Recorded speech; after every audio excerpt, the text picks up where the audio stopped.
हैं जब हम छोटे थे, जो हमारे माता पिता जब हमें स्टार्टिंग में गिनती सिखाए थे भाई 1 2 3 4 ये सब चीज़ें, तो 1 से लेकर अनंत तक की संख्या को कहते हैं भाई प्राकृत संख्या, जिसे हम इंग्लिश में कहते हैं नेचुरल नंबर। यहाँ पर लिख रहा हूँ मैं सामने एंड आप लोग देखिए यहाँ पर 1 2 3 4 5 6 7 डैश डैश डैश, ये इन्फिनिटी का साइन है भाई। इन्फिनिटी मतलब कि 1000 10,000 लाख करोड़ कितने भी संख्याएं आ सकती है भाई, बट स्टार्टिंग कहाँ से होगी, ये मेन पॉइंट है। स्टार्टिंग होगी भाई 1 से, तो 1 से शुरुआत होकर, इसकी डेफिनेशन भी आप लोग लिख सकते हैं अपनी कॉपी में, लिखी मैं बोल रहा हूँ, ठीक है। बाकी मैंने लास्ट वाली वीडियो जो मैंने बताया लिंक पे लगा रखा नीचे ना, उसमें लिखवा रखा है, तो यहाँ पर लिखवाने वाला नहीं हूँ मैं, समझा देता हूँ सिर्फ यहाँ पर, ठीक है। तो डेफिनेशन बहुत ही सिंपल, आप भी बना सकते हो। दो डेफिनेशन क्या भाई, 1 से शुरू होकर जो भी संख्या अनंत तक जाती है भाई उसे कहते हैं प्राकृत संख्या। अब पूर्ण संख्या क्या होती है भाई, इसके बारे में बात करते हैं। पूर्ण संख्या बहुत ही सिंपल है, इसके आगे सिंपल सा जीरो लगा दो, इसके आगे सिंपल सा जीरो लगा दो। जो संख्या 0 से स्टार्ट होकर अनंत तक जाती है उसे कहते हैं पूर्ण संख्या, है ना। सिंपल, बहुत ही सिंपल है भाई। तो प्राकृत संख्या एंड पूर्ण संख्या तो आपको क्लियर हो चुका है अच्छी तरीके से। तो उनमें क्या डिफरेंस है, जो 1 से स्टार्ट होकर अनंत तक जाती है उसे कहते हैं प्राकृत संख्या, और जो 0 से स्टार्ट होकर अनंत तक जाती है उसे कहते हैं पूर्ण संख्या।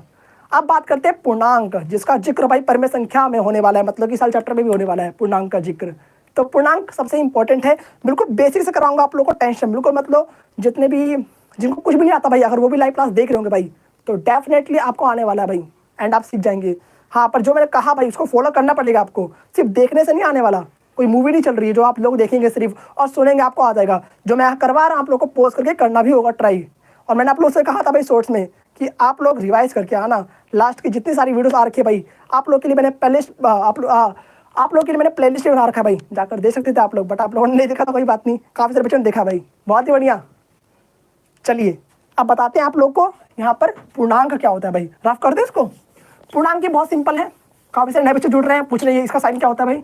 ये साइन का मतलब क्या है, इस साइन का मतलब है इन्फिनिटी। क्या होता है इन्फिनिटी, इन्फिनिटी बोले तो अनंत, जिसकी कोई गिनती नहीं है भाई। अब गिनती में 10 बिलियन 10 लोगों के सब्सक्राइबर्स आप लोग देखते हैं ना भाई, 1 million 2 million 3 million 1 crore 10 crore, ठीक है। तो उस तरीके से बाय द वे हमारे नहीं है, बाकी ये देख सकते हो आप लोग, मतलब मिलियंस में जितने पैसे आप जितने गिन लो, ठीक है। हाँ बट पॉइंट में नहीं, पॉइंट में नहीं होता, ठीक है, पॉइंट मत याद रखना। अब इन जो मैंने बात करा यहाँ पर भाई, इसमें पॉइंट वाला नहीं आता भाई। कई बच्चे डाउट पूछ रहे हैं कि पॉइंट में आता है क्या, नहीं पॉइंट में नहीं आता भाई। जैसे कि 1 2 3 4, ये नहीं कि 1 1.5 1.7 1.7 1.5 नहीं आता प्राकृत संख्या में, ओनली 1 2 3 4 ये सब आता है भाई। ओके, अंडरस्टूड, कोई दिक्कत नहीं भाई। अब देखो आगे पूर्णांक की बात करते हैं। क्या बात करते हैं, पूर्णांक की। तो पूर्णांक होता क्या है बताइए भैया जी। तो पूर्णांक आपका बहुत ही सिंपल है। पूर्णांक जानने के लिए आपको पूर्णांक का आप एक वो कर दो ना, आप पढ़ते ना संधि विच्छेद, यही कुछ होता ना हिंदी में, मुझे पता नहीं इतना आइडिया ना भाई, हम मैथ्स के भाई हिंदी का पता रहेगा भाई, ठीक है। इसको हम तोड़ते हैं एक बार, तो तोड़ेंगे अगर हम इसको तो उसका बनेगा पूर्ण और अंक, पूर्ण अंक जोड़ के क्या बन जाता है पूर्णांक।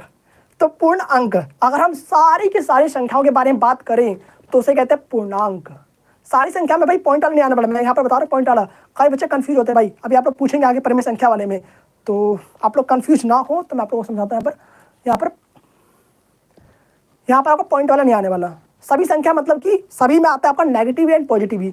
मैंने पहले ही बताया आप लोग को, अगर आप कोई चीज़ देखते भाई तो उसकी कमियां भी देखिए, उसकी अच्छाइयाँ भी देखिए, उसकी बुराइयाँ भी देखिए। तो उस तरीके से मैथ में भी यहाँ पर है भाई कि नेगेटिव नंबर्स भी आएगा, पॉजिटिव नंबर्स भी आएगा, एंड साथ में जीरो भी आएगा भाई।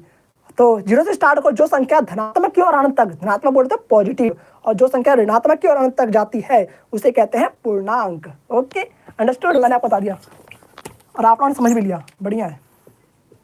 अब मैं आपको यहाँ पर करवाता हूँ, ठीक है। तो 0 से स्टार्ट होकर 1 2 3, ये आपने पहले क्या लिखा है यहाँ पर, ये आपका बन गया पूर्ण संख्या। क्या बन गया, पूर्ण संख्या बन गया। जो संख्या 0 से स्टार्ट होकर अनंत तक जाती है उसे कहते हैं पूर्ण संख्या। अब यहाँ पर आप लोग एक काम करो, नेगेटिव वाली संख्या लिख लो भाई।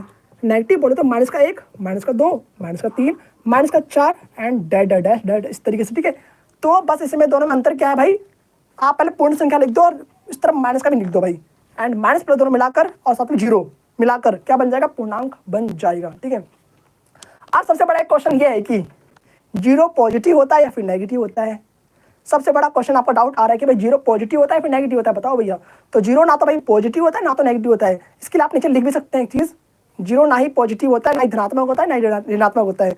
धनात्मक क्या होता है पता है ना भाई, जितने भी हिंदी वाले देख रहे हैं वो समझ गए होंगे, और जितने अंग्रेजी वाले देख रहे हैं भाई ना उनको थोड़ा सा ऊपर से जा रहा होगा भाई, धनात्मक क्या होता है भैया मुझे पता नहीं, ऋणात्मक क्या होता है भैया मुझे पता ही नहीं। ऋणात्मक होता है नेगेटिव, ठीक है। चलिए ये था बेसिक चीज।